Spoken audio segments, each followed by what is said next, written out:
Hello दोस्तों, Ashish Kayal here. Very very warm welcome to all of you. और आज का जो टॉपिक है हमारा चर्चा का बहुत ही इंटरेस्टिंग टॉपिक है, जो है अडानी वर्सेस रिलायंस। क्या करना चाहिए अगर आप स्टॉक में निवेश करना चाहते हैं, ट्रेड करना चाहते हैं, क्या देखे क्या ना देखे, बहुत सारी चीजें हैं। तो शॉर्ट में हम बात करेंगे। लेकिन आगे बढ़ने के पहले मैं आपको कहना चाहूंगा कि बहुत सारे कमेंट्स हमें मिल रही है, जो वीडियोस हम पब्लिश कर रहे हैं 7 बजे शाम को। तो सब्सक्राइब करना ना भूले, चैनल को लाइक करना ना भूले, शेयर करिए। और बहुत सराहनीय कमेंट्स आ रहे हैं जो हमने देखा। सुमित ने बहुत अच्छा कमेंट लिखा था, साथ ही में शिल्पा ने एक अच्छा कमेंट लिखा। तो ये कमेंट्स आप सराह रहे, इसका मतलब ये है कि हम जो कर रहे हैं वो कंटिन्यू करना है। तो अभी जो हम डिस्कस करना चाहते हैं कि भाई रिलायंस को देखना है, इन्वेस्ट करना है, ट्रेड करना है, कि अडानी को। बहुत चर्चा में ये दोनों स्टॉक्स है।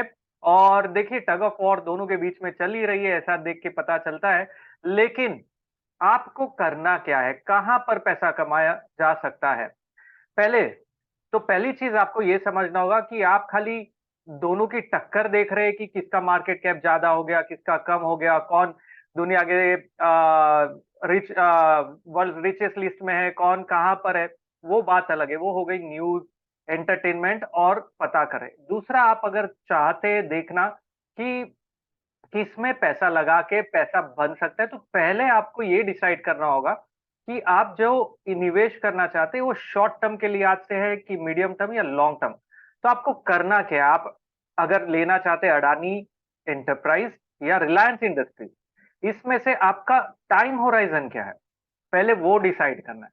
टाइम होराइजन के पहली चीज हो गई। दूसरी चीज हो गई आप लोगों की रिस्क एपिटाइट क्या है, मतलब आप कितना रिस्क ले सकते हैं, वो हो गया। तीसरी चीज कि भाई आप फंडामेंटल देख के निवेश करना चाहते हैं कि टेक्निकल देख के, चार्ट देख के निवेश करना चाहते हैं।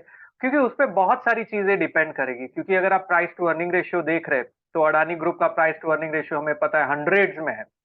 तो वो पैरामीटर पे तो आप इन्वेस्ट करना ही नहीं चाहिए वो स्टॉक को। लेकिन अगर आप रिटर्न देखें पिछले 6 महीने में, जो रिटर्न अडानी ने दिया है वो रिलायंस ने नहीं दिया। तो आपको सोचना है क्या करना है, ये तीसरी चीज। चौथी चीज, आपकी एग्जिट स्ट्रेटजी क्या है, ये बहुत ज्यादा जरूरी है। मतलब आपका रिस्क, स्टॉप लॉस, एग्जिट क्या है, वो डिसाइड करना होगा। तो अगर आप शॉर्ट टर्म ट्रेड करना चाहते हैं तो सिंपल है, चार्ट पे जाके देखिए यार कहां पर ब्रेकआउट है, कौन सा ट्रेंड है, और बाय करिए ना। क्या फर्क पड़ता है वो अडानी हो कि रिलायंस हो, किधर मोमेंटम है।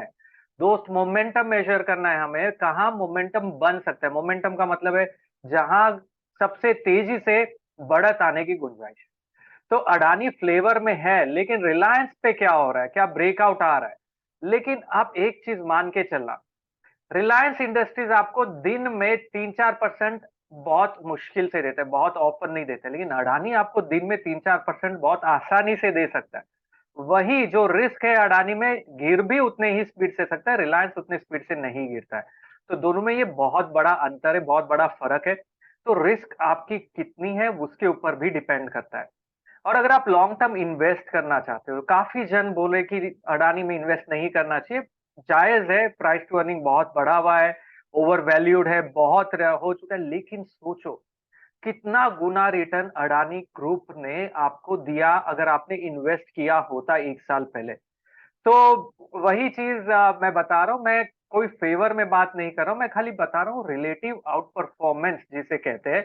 अडानी ग्रुप ने बिल्कुल किया है 6 महीने साल भर में। अगर आप देखोगे, रिलेटिव आउट परफॉर्मेंस बहुत स्ट्रॉन्ग किया है रिलायंस के कंपैरिजन में। क्या वो आगे कंटिन्यू करेगा, उसके लिए आपको चार्ट देखना होगा। चार्ट के ऊपर से पता चलेगा कि वो रिलेटिव आउट परफॉर्मेंस कंटिन्यूड होगा कि नहीं। तो एक काम करते हैं दोस्तों, चलते हैं आज चार्ट को देखते हैं, दोनों के चार्ट को देखते हैं, समझते हैं कि कहां पर क्या करना चाहिए। डेली भी देखते, वीकली भी देखते, और समझ में आएगा कि यार आपको करना क्या चाहिए। ना ही कि सोचिए किसी ने बोल दिया एक्सपेंसिव है, किसी ने बोल दिया सस्ता है, कोई बोल रहा है बाय नहीं करे, कोई बोल रहा है अडानी तो इतना अच्छा जा रहा है तो क्यों बाय ना करे। ये सबको जाने दीजिए साइड में, खुद एनालाइज करते हैं, देखते हैं कि क्या करना चाहिए। तो मैं शेयर करता हूं बहुत ही क्विकली आपके सामने मेरी स्क्रीन, जिसके अंदर है रिलायंस का चार्ट। और यहां पर अगर आप देखेंगे तो रिलायंस के चार्ट पे आज के दिन में बहुत ही स्ट्रॉन्ग मूव देखा जा रहा है। अगर आप देखेंगे ये टाइम पे एक ब्रेकआउट रिलायंस ने जो ये चैनल था उसका दिया है। तो शॉर्ट टर्म के लिहाज से रिलायंस में ब्रेकआउट आया है, ये हम मान के चल सकते हैं। वही अगर मैं यहाँ पर ओपन करता हूँ अडानी एंटरप्राइज का चार्ट, शॉर्ट टर्म के लिहाज से अभी मैं बात कर रहा हूँ, फिर हम लॉन्ग टर्म के लिहाज से देखेंगे। शॉर्ट टर्म में अगर मैं अडानी एंटरप्राइज का चार्ट मैंने ओपन किया और यहाँ पर देखा, तो अडानी एंटरप्राइज में ब्रेकआउट आ गया, शार्प रैली हो गई और अभी थोड़ी प्रॉफिट बुकिंग आई है। तो ऐसा लग रहा है कि अभी शॉर्ट टर्म में अगर करना है तो रिलायंस ज्यादा बेटर चार्ट पे लग रहा है अडानी के कंपैरिजन में। अगर हम लॉन्ग टर्म की बात करें, लॉन्ग टर्म नहीं मीडियम टर्म की बात करें, मोमेंटम ट्रेडिंग की बात करें, मोमेंटम ट्रेडिंग में देखिए अडानी का लेवल जो था जून 2022 में करीबन 2000 के आसपास था, आज 4000 के आसपास पहुंच चुका है, मतलब 100% रिटर्न ये दे चुका है। ट्रेंड वही बता रहा हूं, अगर अडानी में आप इन्वेस्ट करते हैं सही टाइम पे, तो जो पैसा बनता है वो मल्टीप्लायर इफेक्ट है। अभी वही आप रिलायंस पे देखिए, रिलायंस पे अगर आप जाके देखेंगे वही टाइम फ्रेम पे चार्ट पे जो हमने देखा जून के कंपैरिजन में, अगर हम देखेंगे तो ज्यादा कुछ भी नहीं किया इसने। अगर हम देखेंगे जून में करीबन रिलायंस जो लेवल पे था 2200, वहां से 2700 आज आया है। तो नियर अबाउट अगर आप देखेंगे तो रिलायंस का जो परसेंटेज गेन है वो मेरे ख्याल से करीबन 20% के आसपास है, जो कि कम नहीं है। 20% भी डिसेंट इनफ गेन है जो हम देख सकते हैं। लेकिन सोचने वाली बात ये है कि अगर आपने वहां निवेश किया होता तो 100% मिलता, यहाँ 20%। रिस्क वहां ज्यादा था, डेफिनेटली यहाँ रिस्क कम है। वहां पर अगर आप देखेंगे तो आपको एक बहुत ही अच्छी एंट्री और एग्जिट स्ट्रेटेजी चाहिए। यहाँ अगर हम देखेंगे तो ये कंसोलिडेट हो रहा है, अगर मार्केट रिवर्स भी होता है तो इसमें ज्यादा नुकसान नहीं होता। तो ये बहुत जरूरी है आपको समझना कि आप पैसा कमाना चाहते हो, लेकिन पैसा कमाने के लिए चार्ट क्या बता रहा है और आपकी रिस्क एपिटाइट क्या है। तो शॉर्ट टर्म के लिहाज से रिलायंस बेटर लग रहा है अडानी के कंपैरिजन में। मीडियम टर्म के लिहाज से अडानी ने बहुत अच्छे रिटर्न दे दिए हैं, यहां से और कंटिन्यूड हो सकता है, ट्रेंड बहुत स्ट्रांगली पॉजिटिव है। और रिलायंस कंसोलिडेट कर रहा है, रिलायंस में ट्रेंड देखिए ना, बहुत ही ओवरलैपिंग, ऊपर नीचे, मतलब बहुत मजेदार वाला ट्रेंड नहीं मिला है रिलायंस में। तो मीडियम टर्म होराइजन से अडानी को ज्यादा पॉइंट्स मैं देना चाहूंगा, क्योंकि वहां पर वेल्थ क्रिएट बहुत अच्छे से हुई है।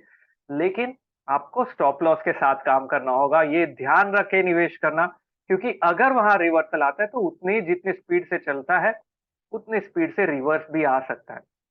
तो ये ध्यान रखिए दोस्तों।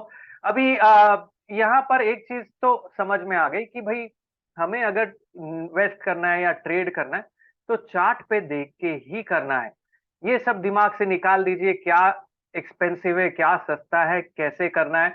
चार्ट पे देखो, रिस्क समझो, स्टॉप लॉस लगाओ और ट्रेड करो।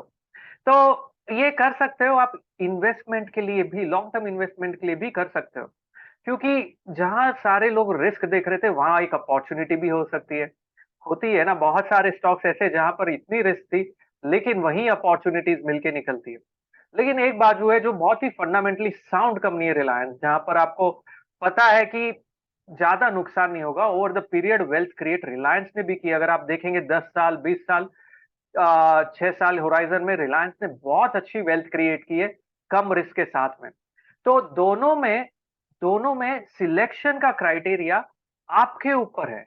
ऐसा नहीं है एक दूसरे से बेटर है कि नहीं है, आपकी रिस्क कितनी है, आप कितना टाइम इन्वेस्ट करना चाहते हैं और आप कितना क्लोजली मॉनिटर कर सकते हैं। अगर आपको ध्यान ही नहीं देना आपके पोर्टफोलियो पे नेक्स्ट 2 महीने 3 महीने साल भर, तो रिलायंस पिक करिए।